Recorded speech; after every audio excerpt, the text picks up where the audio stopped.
Hello and welcome to my channel. Today I've got a mind-blowing topic for you that's surely to spark your imagination and get you thinking deeply. Recently, scientists from the Swiss startup Final Spark conducted a groundbreaking experiment where lab-grown human brain organoids controlled a virtual butterfly in a specially designated digital environment. This incredible achievement opens up new possibilities in the fields of biocomputing and artificial intelligence. But what if I told you that this experiment may also tie into a question that has puzzled philosophers and scientists for a long time? The question is, are we living in a simulation? The simulation hypothesis suggests that our reality could be a computer-generated illusion created by a more advanced civilization.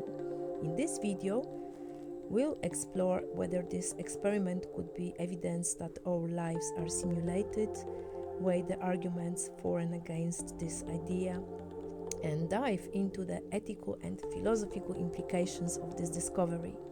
So stick around for 15 minutes of fascinating insights into science and the human mind. Let's start with the basis. What are brain organoids? So the brain organoids are tiny three-dimensional structures grown in a lab from stem cells, mimicking certain features of human organs, in this case the brain. They are not full brains but just simplified versions that replicate some neural functions. In the Final Spark experiment, researchers used 16 of these organoids, each containing about 10,000 neurons, and connected them to a computer systems. They created a virtual world with a butterfly model that responded to signals from the organoids. So, for example, when a user clicked in the space around the butterfly within its field of vision, the organoids processed the input and directed the butterfly toward the click. So it's astonishing that the small clusters of cells can learn and make decisions in a virtual setting. Now let's dive into the simulation hypothesis. This idea was popularized by philosopher Nick Bostrom in his 2003 paper, Are You Living in a Computer Simulation? Bostrom proposed three possibilities. The first, advanced civilizations never reach a technological level where they can create realistic simulations. The second, such civilizations exist but choose not to run simulations for some reason. And the last one, we are living in a simulation because if simulations are possible and widespread, it's statistically more likely that we are in one of many simulated worlds rather than the only real one. Bostrom argues that if technology can simulate consciousness, advanced civilizations could create billions of virtual realities, and we may be one of them. The brain organoid experiment could be a step toward understanding how such simulations may work.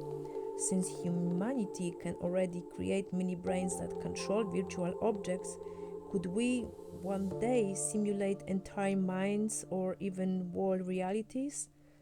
That's the question we will explore further in this video. Let's consider why this experiment may support the idea that we are living in a simulation. First, it demonstrates that we can create biological systems capable of interacting with virtual environments. If organoids, despite their simplicity, can learn and respond to stimuli, like directing a butterfly toward a click, it suggests that consciousness, or at least a version of it, can be simulated. So imagine a future where technology allows us to create organoids with billions of neurons capable of thinking and feeling like humans. If such simulated minds can operate in virtual worlds, isn't it possible that our own minds are product or a similar technology? Another point, the organoids' ability to adapt. The article notes that the article notes that these mini brains learn from feedback, much like the human brain does. If simulated entities can exhibit complex behaviors like this, the line between real and artificial consciousness starts to blur. Could our reality just be more advanced version of what we see in the final Spark Lab? After all, if we as a relatively primitive civilization are already building such systems, what could a civilization thousands of years ahead of us achieve? On the flip side, there are plenty of reasons to be skeptical. For one, brain organoids are incredibly basic compared to the human brain. They have just 10,000 neurons, while our brains boast 86 billion. They also lack the full structure, no cortex or regional connections essential for human consciousness. So the ability to control a butterfly may not indicate true awareness. It could be more like an automatic response similar to plants turning toward light, rather than evidence of intelligence or self-awareness. Secondly, the simulation hypothesis assumes technology so advanced it's almost unimaginable that this could be possible. Simulating an entire reality with every person, animal, and even molecule would require computational power beyond anything we can really think about.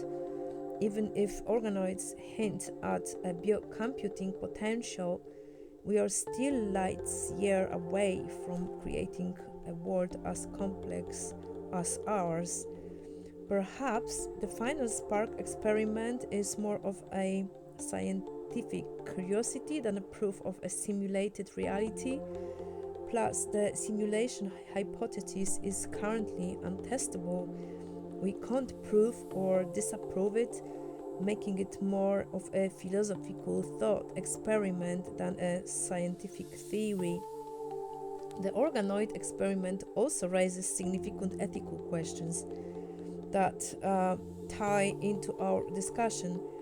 The article mentions that organoids can become stressed or even die, for instance, from overly strong electrical signals or improper fluid changes in their environment.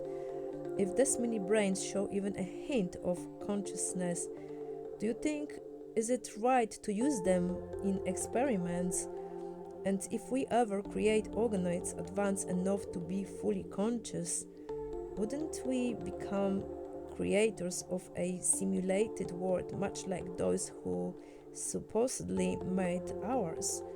This sparks an intriguing thought.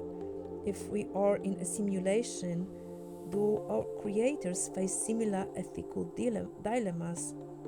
Maybe experiments like this are a moral mirror reflecting how we may treat simulated beings and also how we ourselves may be treated.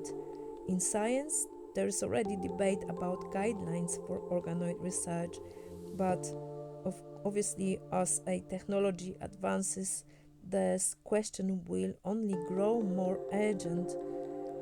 The simulation hypothesis isn't new.